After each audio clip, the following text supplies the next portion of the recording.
From the Weather NorCal Command Center, this is your Evening Update. Dennis's Heating and Air Conditioning is Northern California's premier heating and air conditioning contractor. From residential housing, large commercial projects, installation to repair, sheet metal fabrication, and everything in between, we are your go-to heating and air conditioning specialist. Well, I want to remind everyone I've got a free Weather NorCal app. Just go to your app store, search for Weather NorCal, look for this icon, tap install, and you're downloading the app for free. Now, if you don't like it, take it off your phone, but I think you're going to want to keep it on your phone because it's a great resource. And if you want to share your images and see them on Coffee with Kruger in the Morning, that live morning show, well, this is a great place to share those images. And then what I do is I share them on Coffee with Kruger and sometimes even the morning update as well. So I love to see your sunset, sunrise, or just those beautiful pictures in general. And if there's a storm, great place for you to share your storm photos as well. So go ahead and make that one of those places and share those images. We'd love to check those out. All right, so we got another dry and mild day for your Tuesday. A bit of a carbon copy of what we saw out there today, actually, although there's one little minor kink in there, which we'll get here in a second. Unsettled weather pattern by the middle of the week, with heavier rainfall coming in for the weekend. And with it being an atmospheric river, which we'll talk about that in more detail here in a second, it's typically a warmer air mass. So that's going to mean higher snow levels climbing to 5,000 feet or higher by Saturday and Sunday.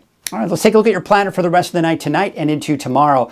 I think for the inland valleys, and not to mention the mountain valleys, we're going to see some dense fog in some areas. So do be aware of that if you are going to be traveling over those mountain highways. Okay, and then we take you into the valley. I think we'll see patchy fog tomorrow morning, otherwise just mostly cloudy skies. And then I do expect partly cloudy skies for tomorrow afternoon. In fact, I think the valley may see a little bit more sunshine tomorrow, which would mean slightly warmer too. Now notice we've got that fog in there as well up to the north, out towards Siskiyou County, Modoc County as well, and maybe even some of the eastern mountains and some of those mountain valleys could see some patchy fog as well. Otherwise, I do expect to see even a little bit more sunshine for some of the mountain locations as well. So let's take a look at Futurecast. We'll walk you through the timing of everything. So as we go into tonight and into tomorrow, I think we'll start to see some fog developing, patchy fog for the valley. And of course, as I mentioned here, in the mountains, some of the mountain valley fog here as we take you into Tuesday morning. Now, Tuesday afternoon, see what's happening. You see this right here, all this rain and snow? That is a disturbance that is kind of pushing off toward north and east. It will clip northern California. So places like central eastern Siskiyou, Modoc, and extreme northern Lassen County may see a straight shower or even a slight flurry, mainly above 3,500, 4,000 feet. But notice we're seeing a lot more breaks in the clouds here for tomorrow than we saw today. So I do anticipate to see a little bit more sunshine, and as a result, maybe even just a tad warmer.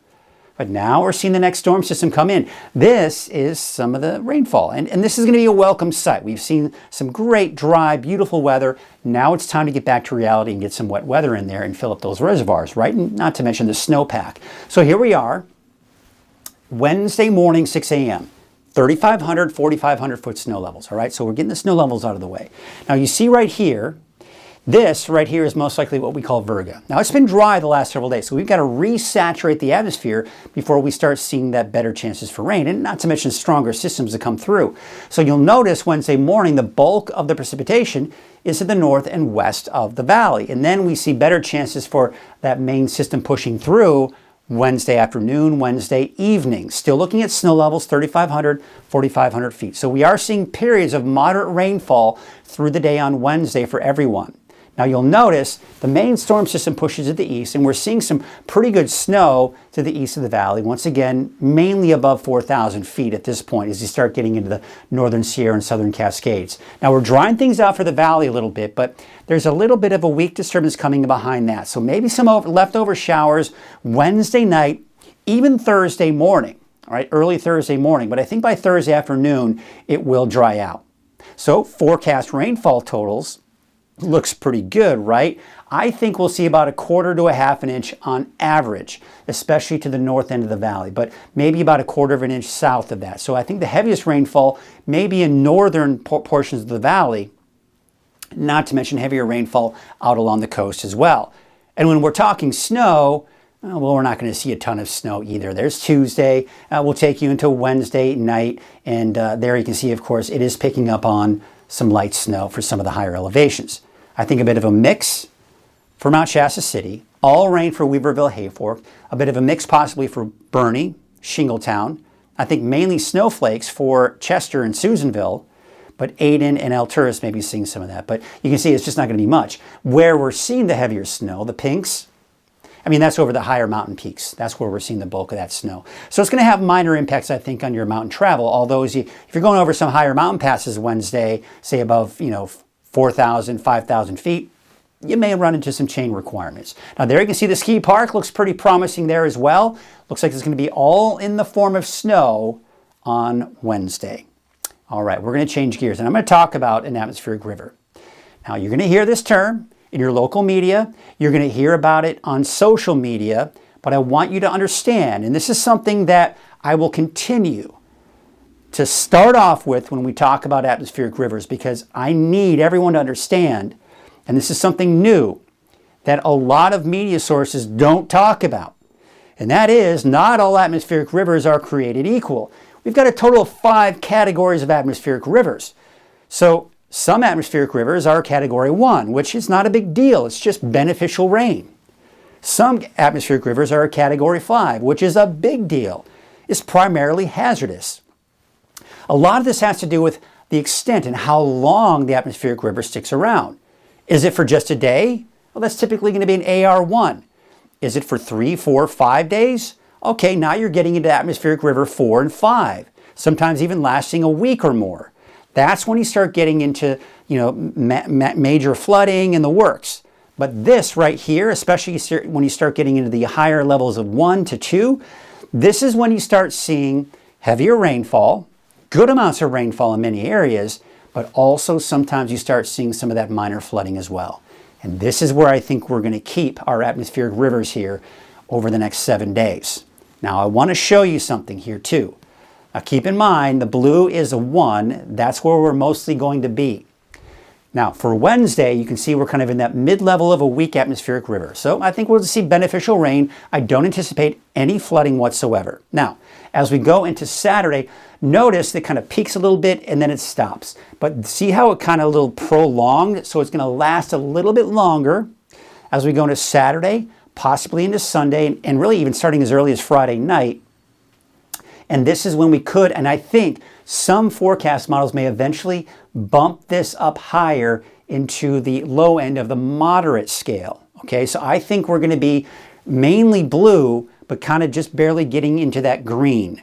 Now, to kind of think about some of the past atmospheric rivers we've seen with some of the flooding, the minor flooding that we've seen, we've been kind of on that mid-scale of atmospheric river 2. So we could be looking at somewhere within that as we go into the weekend, which would mean the potential for some minor flooding going into this upcoming weekend.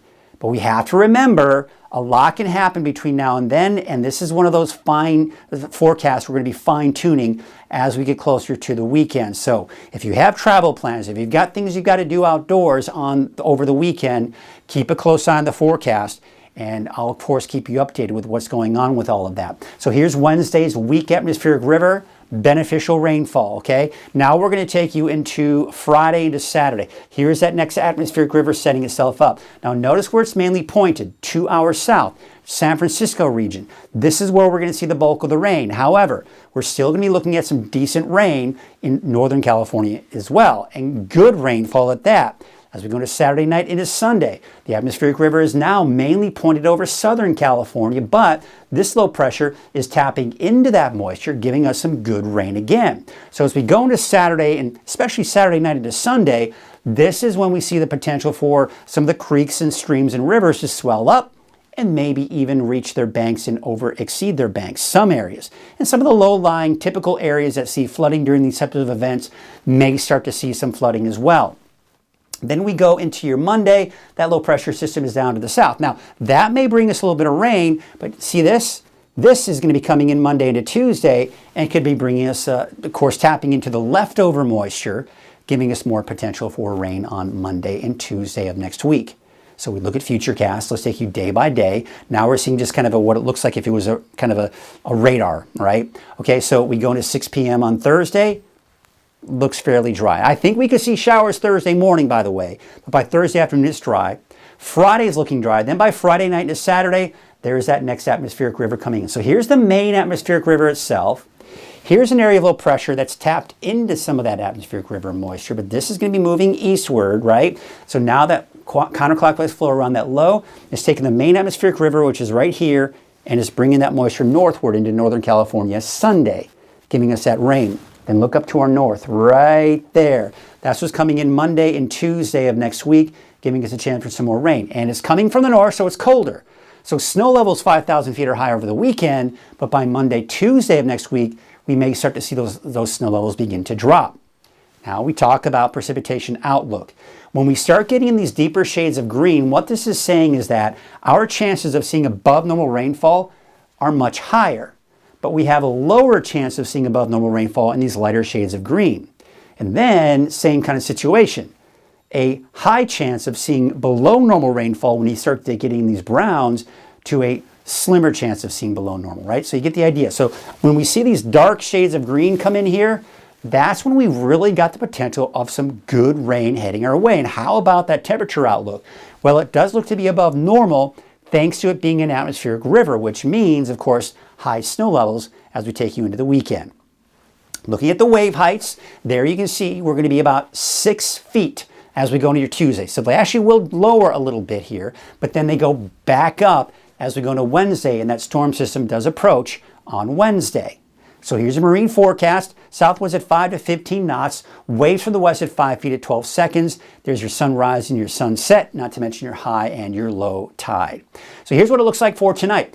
Now, with the clouds in place and some fog developing, it's not going to get too terribly cold, even for many of the higher elevations. But I think we'll mainly be in the upper 30s and low 40s for the valley.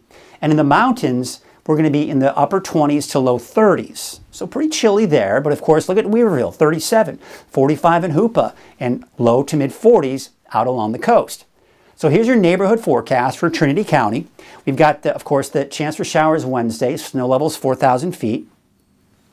Slight chance for showers in the morning. I think by Thursday afternoon it's dry. Dry on Friday, more showers coming in the weekend and into early next week as well. Let's take you to the North Coast forecast. 58 degrees for Ferndale, 57 degrees in Eureka. Blue Lake, a high of about 58 degrees. We take you up north with 57 for Smith River, 55 for Oric. McKinleyville, a high of 56 degrees. And Hoopa, a high of about 58 degrees. Your Siskiyou County neighborhood forecast, 53 in Wairika, 52 in Fort Jones, Etna about 50, and Dunsmuir, a high of about 51 degrees. Central, Modoc County that is. We're looking at about 46 degrees for Canby, 48 degrees for Tule Lake, and there's Aden with a high of 46 degrees. And how about the eastern mountains? Well, we'll top out at about 50 in Susanville, 5 degrees warmer in Paradise with a high of 55 degrees. In your valley neighborhood forecast brought to you by Haas Farms, temperatures just a tad warmer than what we saw today. I'm expecting upper 50s and some low 60s for your daytime highs. 58 degrees for the city of Shasta Lake for your Tuesday. 55 in Whiskeytown, and there's Red Bluff with a high of 60 degrees. So here's your 7-day outlook for Redding. Of course, for your Valentine's Day, yeah, we've got some wet weather in there, and it's cooling off again, back in the mid-50s for your Wednesday and Thursday. And we'll pretty much keep it in the mid-50s here for the weekend, with that chance for showers continuing for Saturday, Sunday, and most likely even into early next week.